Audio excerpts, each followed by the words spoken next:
नमस्कार। जय श्री कृष्णा। राधे राधे। स्वागत है आप सभी का एक बार फिर से। आज हम जानेंगे कि दीपक की बची हुई बाती फिर से जलाना चाहिए या नहीं। दोस्तों, दीपक जलाना पूजा पाठ या किसी शुभ कार्य का अहम हिस्सा माना गया है। दीपक जलाना एक सकारात्मक कार्य भी है जिससे हम भगवान की आराधना करते हैं, भगवान को प्रसन्न करते हैं। लेकिन कई बार कुछ ऐसा होता है कि दीपक की बाती बीच में ही बुझ जाती है। ऐसे में हमें क्या करना चाहिए? क्या हम पुनः जला सकते हैं या नहीं? क्या दीपक बीच में ही बुझ जाना अशुभ माना जाता है? कई बार देखने में आता है कि दीपक की बाती फिर से जला देते हैं, लेकिन क्या ऐसा करना सही है या नहीं? दीपक जलाते समय आपको बहुत सारे नियम हैं जिनको ध्यान में रखकर ही दीपक जलाना चाहिए, क्योंकि हमारे सनातन धर्म में इसके महत्व के बारे में काफी कुछ बताया गया है। ऐसे में जाने अनजाने में ऐसा कोई भी कार्य नहीं करना चाहिए जिसका दुष्प्रभाव देखने को मिले। जी हाँ दोस्तों, आज मैं एक ऐसा ही टॉपिक, ऐसा ही वीडियो आपके लिए लेकर आई हूँ। जाइएगा नहीं दोस्तों, वीडियो को अंत तक अवश्य देखना ताकि आप भी अपने घर में सकारात्मक ऊर्जा ला सकें। आप भी अपने घर में दीपक जला रहे हैं तो उसका सही से प्रयोग कर सकें। दोस्तों, दीपक अंधियारे पर विजय का प्रतीक भी माना जाता है। इसके और कई धार्मिक महत्व भी है। इसलिए किसी भी शुभ कार्य को करने से पहले हम घर में तेल या घी का दीपक जलाते हैं। ऐसी परंपरा काफी सालों से चली आ रही है। लेकिन दीपक जलाने के लिए कई नियम भी हैं। दीपक को जलाकर कहाँ रखना चाहिए, कैसी होनी चाहिए बाती, किस दिशा में होना चाहिए दीपक, किन जगहों पर जलाना चाहिए, या दीपक जलाएं तो दीपक कैसा होना चाहिए। अगर आप इन नियमों को ध्यान में रखकर कोई भी कार्य करते हैं तो उसका शुभ फल मिलता है। कई बार ऐसा होता है कि हम कहीं भी रखकर दिया जला देते हैं, लेकिन ऐसा हमें नहीं करना चाहिए। कई बार ऐसा भी होता है किसी कारणवश बीच में ही दीपक बुझ जाता है। ऐसी स्थिति में लोग बची हुई बाती को फिर से जला देते हैं, लेकिन क्या ऐसा करना सही है? कई बार ऐसा देखने में आता है कि हम पहले दिन दीपक जलाते हैं, अगले दिन अगर वो पूरा नहीं हुआ है, उसकी बाती बच गई है तो उसे दोबारा जला देते हैं।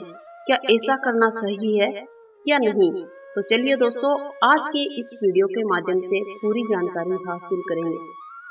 दीपक का बीच में ही बुझ जाना अशुभ माना जाता है, इसलिए ऐसी सलाह दी जाती है कि दीपक को पूरी देखरेख के साथ आप करें। अगर आप कोई शुभ कार्य करने जा रहे हैं, कोई हवन वगैरह घर में करवा रहे हैं, या फिर कोई होली दीपावली आपके घर में पूजन हो रहा है, तो आप दीपक को बहुत ही ध्यान से जलाएं।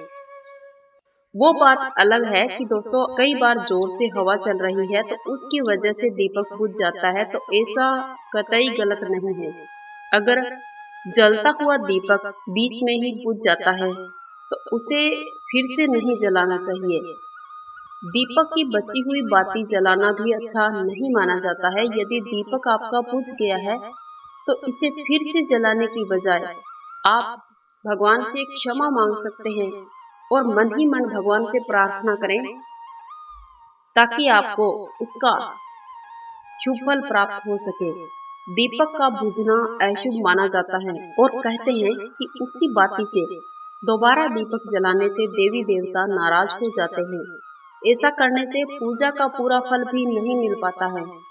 अगर आपका दीपक बीच में ही बुझ जाता है तो उसकी बची हुई बाती को फेंकना नहीं चाहिए। उसे सावधानी पूर्वक संभाल कर किसी नदी या जल में प्रवाहित कर दें। अगर आप ऐसा नहीं कर रहे हैं तो किसी वृक्ष की जड़ में दबा आए। अगर आपके आसपास पानी इत्यादि की सुविधा नहीं है तो आप अपने घर के अंदर किसी बगीचे के अंदर कोई भी पौधा है तो उसके नीचे आप दीपक की बची हुई बाती गाड़ सकते हैं। आप चूल्हे में दीपक की बाती कभी न डालें। साफ सुथरी जमीन में भी दबा सकते हैं। दीपक को कभी भी जमीन पर सीधा नहीं जलाना चाहिए। हमेशा दीपक के नीचे कोई एक आधार जरूर होना चाहिए। कई लोग ऐसा करते हैं कि दीपक को दूसरे दीपक से जलाते हैं। ऐसा भी कभी नहीं करना चाहिए। घी और तेल का मिश्रित दीपक करके या तेल के दीपक में घी और घी के दीपक में तेल डालकर भी नहीं जलाना चाहिए। अगर आप तेल का दीपक कर रहे हैं तो वो दीपक अलग रखना चाहिए। अगर आप घी का दीपक हर रोज कर रहे हैं तो उसको अलग रखना चाहिए। आप हर रोज दीपक की साफ सफाई करके ही अपने पूजा घर में दीपक जलाएं। दीपक की ज्योति ऐसी होनी चाहिए कि 4 अंगुली के ऊपर उसकी लौ नहीं जानी चाहिए। दोस्तों, अगर दीपक आप जला रहे हैं और शुरुआत में ही दीपक जलाते ही तेज जोरदार हवा से बुझ जाता है तो ये अशुभ नहीं माना जाता है। आप पूरी सावधानी पूर्वक दीपक को जलाइए। अगर आपकी पूजा पाठ चल रही है और बिना हवा के ऐसे ही दीपक बीच में बुझ जाता है तो ये अशुभ माना जाता है। इसलिए आप जब भी किसी पूजा पाठ में ध्यान मगन हैं, पूजा पाठ करवा रहे हैं या कर रहे हैं तो दीपक को आप ध्यान पूर्वक जलाएं ताकि आपको किसी अशुभता का सामना न करना पड़े। दोस्तों, आज के वीडियो के माध्यम से आपने बहुत सारी जानकारियां हासिल की है कि दीपक कैसे जलाएं, क्या करें, दीपक को किस प्रकार से सावधानी पूर्वक जलाकर हम उसका पूरा फल प्राप्त कर सकते हैं। दोस्तों, अगर वीडियो अच्छा लगा है तो इसे लाइक कीजिएगा, शेयर कीजिएगा। इसके साथ साथ यदि आपने अभी तक हमारे चैनल को सब्सक्राइब नहीं किया है तो सब्सक्राइब करके बेल आइकन अवश्य प्रेस कर देना ताकि आने वाले हर एक वीडियो का नोटिफिकेशन आपको सबसे पहले प्राप्त हो सके। मिलते हैं नेक्स्ट वीडियो में। वंदे मातरम। जय श्री कृष्णा।